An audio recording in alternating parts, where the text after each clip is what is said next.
ಇಂದೇ ಡೌನ್ಲೋಡ್ ಮಾಡಿ ಮತ್ತು ನಿಮ್ಮ ನೆಚ್ಚಿನ ಶೋಗಳನ್ನು ಆನಂದಿಸಿ.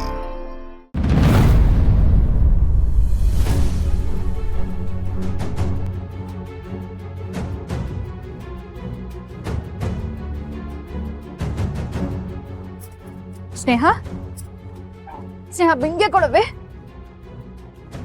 ಸ್ನೇಹ ಆ ಬಿಂಗೆ ಕೊಡವೆ.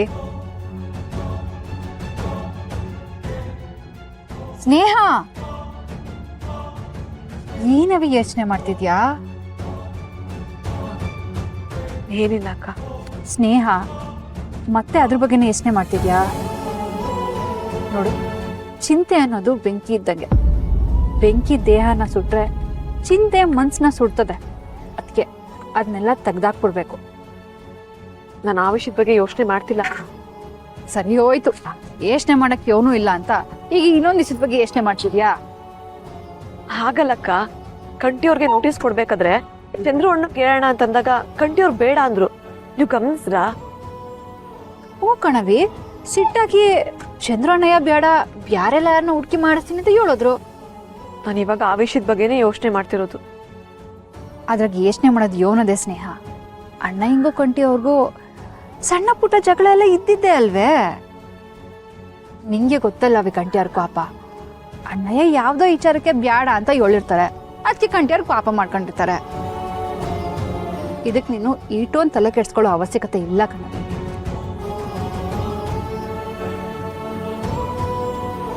ಇಲ್ಲ ಅಕ್ಕ, ನಿಂಗೆ ಗೊತ್ತಿಲ್ಲದೆ ಇರೋ ಬೇರೆ ವಿಷಯಗಳಿವೆ. ನಂಗೆ ಯಾಕೋ ಚಂದ್ರು ಅಣ್ಣ ಮತ್ತೆ ಆ ಹುಡುಗಿ ಸಂಬಂಧ ಕಂಟಿಯವರು ಗೊತ್ತಾಗ್ಬಿಟ್ಟಿದ್ದೀರೋ ಅಂತ ಭಯ ಆಗ್ತಿದೆ.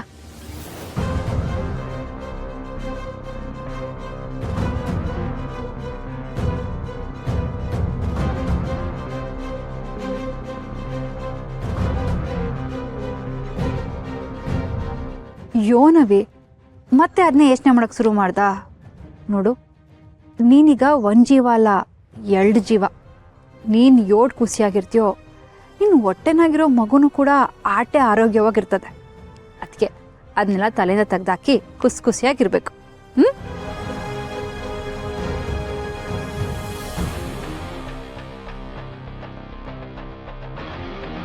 ಮನ್ಸಲ್ಲಿ 1000 ಯೋಚನೆಗಳಿಟ್ಕೊಂಡು ಮುಕ್ತಲ್ಲಿ ನಗುವಿನ ಮುಖವಾಡ ಓದ್ಕೊಂಡು ಖುಷಿಯಾಗಿರಕ್ ಆಗಲ್ಲ ಸಹನಕ್ಕ.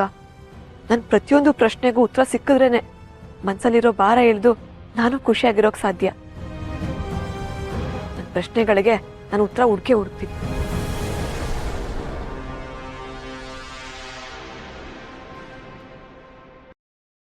ಏನಾಯ್ತು ಮಾವಯ್ಯ?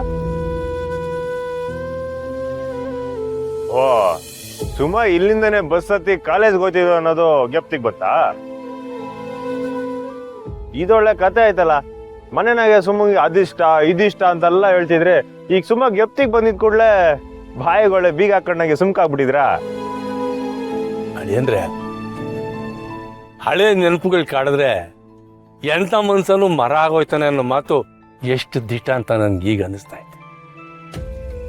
ಯಾಕೆ ಮಾವಯ್ಯ, ಏನೋ ಹೇಳ್ತಿದ್ಯಾ? ನಾನು ಹಿಂದೆ ಮಾಡಿದ ತಪ್ಪುಗಳು ತೆಪ್ಪಲ್ಲ, ಅದು ಪಾಪ. ಆ ಪಾಪಗಳು ನೆನೆಸ್ಕೊಂಡ್ರೆ ಸನೇ ಸಂಕಟ ಆಯ್ತೈತೆ ಹೇಳಿ. ಅಂದ್ರೆ ಹೆಣ್ಮಕ್ಳು ಹುಟ್ಟಿದ್ರೆ ಭಾರ, ಹೆಣ್ಮಕ್ಳು ಹುಟ್ಟಿದ್ರೆ ದರಿದ್ರ, ಹೆಣ್ಮಕ್ಳು ಹುಟ್ಟಿದ್ರೆ ನಮ್ಮ ವಂಶ ಬೆಳೆಯಕ್ಕಿಲ್ಲ ಅಂತ ಏನೋ ಏನೋ ಕೆಟ್ಟ ಯೋಚನೆಗಳೇ ತುಂಬ್ಕೊಂಡ್ಬಿಟ್ಟಿದ್ವು ನನ್ನ ತಲೆಯಿಂದ. ಒಂದ್ರಿಂದ ಒಂದು ಹೆಣ್ಣೆ ಏರ್ತಿದ್ಯಾ ಅಂತ ಉತ್ತಮಿಗೆ ಬೈದೀವ್ನಿ ಅಳಿ. ಅಂದ್ರೆ ಹಿಂಸೆ ಕೊಟ್ಟಿವ್ನಿ. ಸಮೀತಕ್ಕೆ ನಾ ಕೆಟ್ಟು ಹೊಡ್ತೀವ್ನಿ. ಅವಳನ್ನ ಬಿಟ್ಟು ಇನ್ನೊಂದು ಮದುವೆ ಮಾಡ್ಕೊಂಡೆ ಅಳಿ. ಅಂದ್ರೆ ಅವಳ ಮಾತು ಕೇಳ್ಕೊಂಡು ಇವಳಿಗೆ ಒಂದಲ್ಲ ಒಂದು ಹಿಂಸೆ ಕೊಡ್ತಾನೆ ಬಂತೆ. ಆದ್ರೂ ಪುಟ್ಟಮ್ಮಿ ಅದೆಲ್ಲ ಸಹಿಸ್ಕೊಂಡು ಇಡೀ ಊರವ್ರ ಮುಂದೆ ನನ್ನ ಮಕ್ಕಳನ್ನ ದೊಡ್ಡ ವ್ಯಕ್ತಿಗಳನ್ನಾಗಿ ಮಾಡ್ತೀನಿ ಅಂತ ಪಣ ತೊಟ್ಲು, ಮಾಡಿ ತೋರ್ಸಿದ್ಲು ಕೂಡ. ಅವಳ ಮುಂದೆ ನನ್ನ ತಾನೇ ಚಿಕ್ಕೋನಾಗ್ಬಿಟ್ಟೆ ಅಳಿ. ಅಂತ ಚಿಕ್ಕೋನ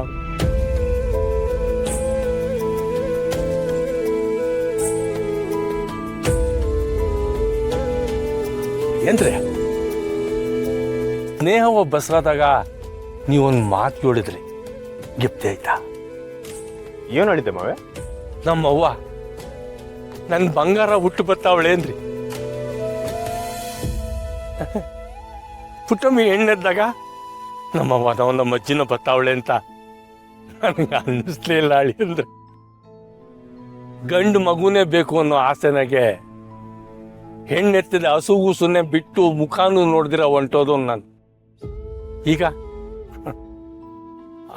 ಆ ಹಸುಗೂಸ್ಗೆ ಮದುವೆ ಆಗೈತೆ, ಅವಳು ನೋಡಕ್ಕೆ ನಾನು ಹೋಗ್ತಾ ಇದ್ದೀನಿ. ಕಾಲ ಎಷ್ಟೊಂದು ಆಟ ಆಡ್ತದಲ್ವಾ ಅಳಿ ಅಂದ್ರೆ. ದಿಟ ಮಾವಯ್ಯ, ಎಲ್ಲ ಕಾಲದಾಟ. ಕೆಟ್ಟವರಾಗಿದ್ದವರು ಒಳ್ಳೆಯರಾಗ್ತಾರೆ, ನಾವು ಒಳ್ಳೆಯರಂತ ನಮ್ದವರು ಬೆನ್ನಿಂದ ಚೂರಿ ಹಾಕ್ತಾರೆ. ಬಿಡಿ, ಈಗ ಯಾಕ ಮಾತಲ್ಲ. ಅಳಿ ಅಂದ್ರೆ ಪುಟ್ಟಮ್ಮಿ ಬಗ್ಗೆ ನಿಮ್ಗೆ ಏನಂತ? ಪುಟ್ಟವನ್ ಬಗ್ಗೆ ಹೇಳ್ಬೇಕು ಅಂತಂದ್ರೆ ಇಡೀ ದಿವ್ಸನೇ ಬೇಕಾಯ್ತದೆ. ಆದ್ರೂ ಒಂದ್ ಮಾತನ್ನ ಹೇಳ್ತೀನಿ ಅಂದ್ರೆ, ಇಡೀ ಪ್ರಪಂಚದಾಗೆ ಬೆಲೆನೇ ಕಟ್ಟಕ್ಕಾಗದೇ ಇರೋದು ನನ್ ಪುಟ್ಟವನ್ ಮಾತ್ರ. ಎಲ್ಲರೂ ಹೇಳ್ತಾರೆ ಮಗನೇ ಅಳಿಯಾನೆ ಅಂತ. ಆ ಮಾತು ನಾನು ಒಪ್ಪಕ್ಕಿಲ್ಲ. ಅಳಿಯಾದವನು ಮಗ ಆಗಬೇಕು ಅಂತ ಮನ್ಸು ಮಾಡಿಬಿಟ್ರೆ ಮಗನಿಗಿಂತ ಹೆಚ್ಚು ಅನ್ನೋದನ್ನ ನೀವು ನಿರೂಪಿಸ್ಬಿಟ್ರೆ ಆ ಮಾತು ನಿಮ್ಗೆ ಅನ್ವಯಿಸಕ್ಕಿಲ್ಲ. ಪುಟ್ಟವನ್ ಪಿರುತಿಗೆ ಆಟೋದ್ ಶಕ್ತಿ ಐತೆ ಮಾವಯ್ಯ. ಅಳಿನ ಮಗನಾಗ್ ಮಾಡ್ತದೆ, ಮಗನ್ನ ಮಗಿಯಾಗಿ ಮಾಡ್ತದೆ. ಆ ಪಿರುತಿನ ಕಳ್ದೋಗಿರೋ ಸಣ್ಣ ಮಗಿ ನಾನು ಆಟಯ್ಯ. ಎಂತ ಮಾತು ಹೇಳಿದ್ರೆ ಅಳಿ ಅಂದ್ರೆ ಅಷ್ಟಿಲ್ದೆ ಹೇಳ್ತಾರ ಬಂಗಾರಮ್ಮನವ್ರ ಮಗ ಅಂತ. ಮಾವಯ್ಯ, ಇನ್ಮೇಲೆ ಪುಟ್ಟವನ್ಗೆ ಗಂಡ್ ಮಗ ಇಲ್ಲ ಅಂತ ನೀವ್ ಹೇಳಂಗೆ ಇಲ್ಲ. ಯಾಕಂದ್ರೆ ಪುಟ್ಟವನ್ ಮಗ ನಾನ್. ಪುಟ್ಟಬಿಗ್ ಮಗ ಅಂದ್ರೆ ನನ್ನೂ ನೀವು ಮಗನೇ ಆಯ್ತೀರ ಅಳಿ ಅಂದ್ರೆ. ಅದೆಂಗಾಯ್ತದೆ? ಬಾಯಿ ತುಂಬಾ ಅಳಿಯ ಅಂತಿದ್ರೆ ಮಗ ಹೆಂಗಾಯ್ತೀನಿ?